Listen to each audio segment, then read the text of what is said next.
नमस्कार, ये आकाशवाणी है। अभी आप तादुयाजो से समाचार सुनेंगे।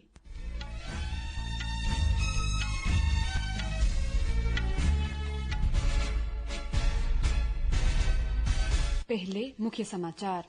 18वीं लोकसभा का पहला सत्र आज नवनिर्वाचित सांसदों के सदन के सदस्य के रूप में शपथ लेने के साथ शुरू हुआ। प्रधानमंत्री नरेंद्र मोदी ने कहा है कि उनकी सरकार देश की सेवा करने और जनता की आकांक्षाओं को पूरा करने के लिए निरंतर प्रयास करेगी। मौसम विभाग ने अगले 5 दिनों तक दक्षिण भारत में बहुत तेज वर्षा का अनुमान व्यक्त किया है। T20 क्रिकेट विश्व कप में आज सुपर 8 मुकाबले में भारत का सामना ऑस्ट्रेलिया से होगा।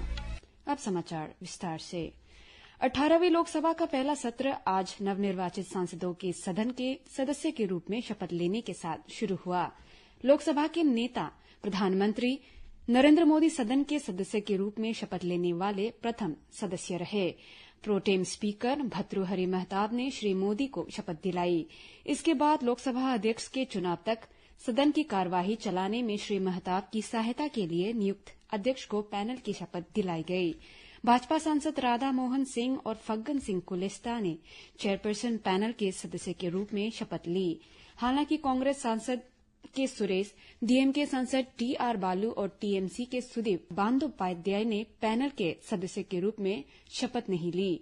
इसके बाद केंद्रीय मंत्री अमित शाह, राजनाथ सिंह, शिवराज सिंह चौहान, नितिन गडकरी, मनोहर लाल, पीयूष गोयल, जितन राम मांझी, राजीव रंजन उर्फ लल्लन सिंह, डॉ वीरेंद्र कुमार, किरेन रिजिजू, चिराग पासवान और अन्य ने लोकसभा सदस्य के रूप में शपथ ग्रहण की।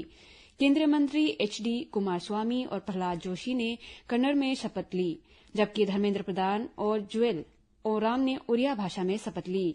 एक अन्य केंद्रीय मंत्री सर्बानंद सोनोवाल ने असमिया में और केंद्रीय मंत्री के राम मोहन नायडू और जी किशन रेड्डी ने तेलुगु भाषा में शपथ ली। केंद्रीय मंत्री सीआर पाटिल ने गुजराती भाषा में शपथ ली। वहीं प्रताप राव जाधव ने मराठी और डॉ जितेंद्र सिंह ने डोगरी भाषा में शपथ ली। केंद्रीय मंत्री सुरेश गोपी ने मलयालम और सुकांता मजुमदार ने बंगाली भाषा में शपथ ली। केंद्रीय मंत्री दुर्गा दास उके ने संस्कृत में शपथ ली। सदन में अभी नवनिर्वाचित सदस्यों की शपथ और प्रतिज्ञान की प्रक्रिया चल रही है। सभी सांसद अपने अपने राज्यों और केंद्र शासित प्रदेशों के नामों के क्रम में शपथ ग्रहण कर रहे हैं। प्रधानमंत्री नरेंद्र मोदी ने कहा है कि 18वीं लोकसभा का सत्र आज विकसित भारत के निर्माण के संकल्प के साथ शुरू हो रहा है। उन्होंने कहा कि उनकी सरकार देश की सेवा करने और जनता की आकांक्षाओं को पूरा करने के लिए निरंतर प्रयास करेगी। सत्र से पहले संसद के बाहर मीडिया को जानकारी देते हुए श्री मोदी ने कहा कि सरकार चलाने के लिए बहुमत की आवश्यकता होती है, लेकिन देश चलाने के लिए आम सहमति अति महत्वपूर्ण है। उन्होंने कहा कि उनकी सरकार सबको साथ लेकर और संविधान की पवित्रता को बरकरार रखते हुए तेजी से फैसला लेना चाहती है। प्रधानमंत्री ने कहा कि स्वतंत्रता प्राप्ति के बाद पहली बार लोकसभा सांसदों का शपथ ग्रहण समारोह नए संसद भवन में हो रहा है। श्री मोदी ने कहा है कि दुनिया की सबसे बड़ी मतदान प्रक्रिया भव्य और शानदार ढंग से संपन्न हो चुकी है। उन्होंने कहा कि स्वतंत्रता प्राप्ति के बाद दूसरी बार देश की जनता ने किसी सरकार को लगातार तीसरी बार सेवा करने का अवसर दिया है। प्रधानमंत्री ने कहा कि देश की जनता विपक्ष से उचित आचरण करने की आशा करती है। उन्होंने आशा व्यक्त की कि वे विपक्ष लोकतंत्र की गरिमा बनाए रखने के लिए उनकी उम्मीदों पर खरा उतरेगा। श्री मोदी ने कहा कि देश को एक जिम्मेदार विपक्ष की जरूरत है। उन्होंने विश्वास जताया कि 18वीं लोकसभा के सांसद आम जनता की अपेक्षाओं को पूरा करने का प्रयास करेंगे। खाद्य सुरक्षा प्रबंधन, जमाखोरी तथा सट्टेबाजी को रोकने के लिए केंद्र ने राज्यों और केंद्र शासित प्रदेशों के थोक और खुदरा व्यापारियों पर गेहूं के भंडारण के लिए सीमा निर्धारित की है। नई दिल्ली में खाद्य और सार्वजनिक वितरण विभाग के सचिव संजीव चोपड़ा ने कहा कि व्यापारियों और थोक विक्रेताओं के लिए ये सीमा 3000 टन होगी। खुदरा विक्रेताओं के प्रत्येक प्रतिष्ठान के लिए ये सीमा 10 टन और उनके डिपो के लिए ये सीमा 3000 टन होगी।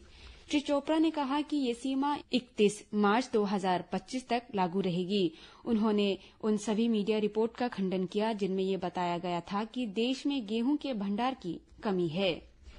स्वास्थ्य और परिवार कल्याण मंत्रालय ने सोशल मीडिया पर मंत्रालय द्वारा वरिष्ठ नागरिकों को मुफ्त स्वास्थ्य बीमा प्रदान करने का दावा करने वाले एक संदेश को फर्जी करार दिया है। मंत्रालय ने कहा है कि ऐसी कोई जानकारी साझा नहीं की गई है। मौसम विभाग ने अगले 5 दिनों तक दक्षिण भारत में बहुत तेज वर्षा का अनुमान व्यक्त किया है। दक्षिण पश्चिम मानसून अरब सागर के कुछ और हिस्सों गुजरात, महाराष्ट्र, मध्य प्रदेश, छत्तीसगढ़, ओडिशा और झारखंड की ओर बढ़ चुका है। अगले कुछ दिनों में मानसून की ओर आगे बढ़ने की संभावना है। पश्चिम मध्य प्रदेश, गुजरात और अंडमान तथा निकोबार द्वीपों के बहुत से स्थानों पर आज बादल गरजने, बिजली चमकने और तेज हवाओं के साथ हल्की वर्षा हो सकती है। उत्तर प्रदेश, बिहार, झारखंड और ओडिशा में अगले 5 दिनों के दौरान बादल गरजने, बिजली चमकने और तेज हवाओं के साथ वर्षा होने की संभावना व्यक्त की गई है। पूर्वोत्तर भारत और पश्चिम बंगाल में अगले 5 दिनों तक बहुत तेज वर्षा की स्थिति बनी रहेगी। इस बीच आज और कल पश्चिम उत्तर प्रदेश, पंजाब, हरियाणा, चंडीगढ़ और दिल्ली के कुछ स्थानों पर भीषण गर्मी की स्थिति बनी रहने की संभावना है। इसके बाद स्थिति में सुधार होगा। विदेश मंत्री डॉक्टर एस जयशंकर ने संयुक्त अरब अमीरत यूएई के अपने कार्यकाल की दूसरी आधिकारिक यात्रा की। यात्रा के दौरान श्री जयशंकर ने संयुक्त अरब अमीरत की विदेश मंत्री शेख अब्दुल्ला बिन जायद अल नहयान के साथ चर्चा की। दोनों नेताओं ने भारत यूएई रणनीतिक साझेदारी की समीक्षा की। उन्होंने नए क्षेत्रों में परस्पर सहयोग तथा आपसी हित के वैश्विक मुद्दों पर विचार विमर्श किया। इससे पहले श्री जयशंकर ने लोअर संग्रहालय में आयोजित अंतर्राष्ट्रीय योग दिवस समारोह में भाग लिया।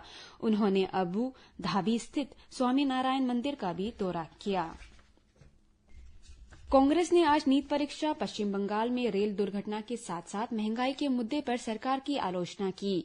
पार्टी अध्यक्ष मल्लिकार्जुन खड़गे ने सरकार पर इन मुद्दों पर चुप रहने का आरोप लगाया। संसद के बाहर मीडिया से बात करते हुए पार्टी सांसद राहुल गांधी ने आरोप लगाया कि सरकार संविधान को कमजोर कर रही है, इसलिए संसद सत्र के पहले दिन विपक्षी सांसद अपने हाथ में संविधान की प्रतियां लेकर पहुंचे। गुजरात के गोधरा में एक परीक्षा केंद्र पर नीट परीक्षा में कथित अनियमितताओं की जांच के लिए केंद्रीय अन्वेषण ब्यूरो की टीमें गोधरा पहुंची है।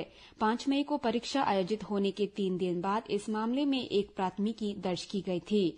गोधरा में लगभग 30 विद्यार्थियों को उनके प्रश्न पत्र हल करने में मदद करने में कथित भूमिका के लिए पुलिस ने अब तक 5 आरोपियों को गिरफ्तार किया है।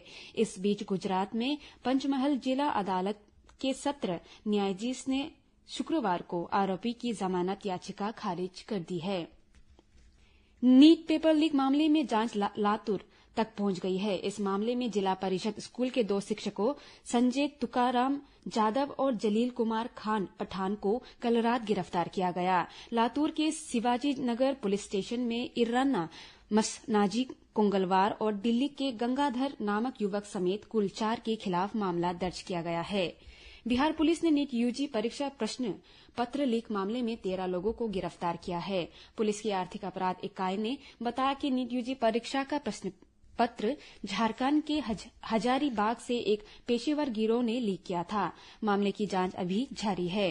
एक प्रेस विज्ञप्ति में आर्थिक अपराध इकाई ने कहा कि पेपर लीक मामला राष्ट्रीय परीक्षा एजेंसी द्वारा निर्धारित परिवहन, भंडारण, हैंडओवर और टेक ओवर की मानक संचालन प्रक्रिया में छेड़छाड़ के कारण हुआ। शिक्षाविद डॉक्टर संत कुमार चौधरी ने बताया कि नीट पेपर लीक मामले में सरकार ने तत्परता से कदम उठाते हुए तेज कार्रवाई की। सरकार अभ्यर्थियों के हित में कार्रवाई कर रही है। केंद्रीय मंत्री और भारतीय जनता पार्टी के राष्ट्रीय अध्यक्ष जगत प्रकाश नड्डा ने आज तमिलनाडु में जहरीली शराब त्रासदी से हुई मौतों को लेकर कांग्रेस अध्यक्ष मल्लिकार्जुन खड़गे को पत्र लिखा। श्री खड़गे को लिखे पत्र में श्री नड्डा ने कांग्रेस के रुख पर सवाल उठाया और आरोप लगाया कि पार्टी ने इस मामले पर चुप्पी साध रखी है। इजरायल के प्रधानमंत्री बेंजामिन ने कहा है कि रफा के खिलाफ दक्षिण गाजा में कल चल रहे युद्ध का दौर लगभग समाप्त हो गया है। उन्होंने कहा है कि ये युद्ध अभी हमास के पूरी तरह सत्ता में से हटने तक चलेगा। एक टेलीविजन साक्षात्कार में श्री नेतान्याहू ने कहा है कि इजरायली सेना जल्द ही लेबनान के साथ सीमा पर तैनात होगी। ये वही स्थान है जहां हिजबुल्लाह की गोलीबारी बढ़ रही है। T20 क्रिकेट विश्व कप में आज सुपर 8 मुकाबले में भारत का सामना ऑस्ट्रेलिया से होगा। इसी के साथ ये समाचार बुलेटिन समाप्त हुआ। नमस्कार।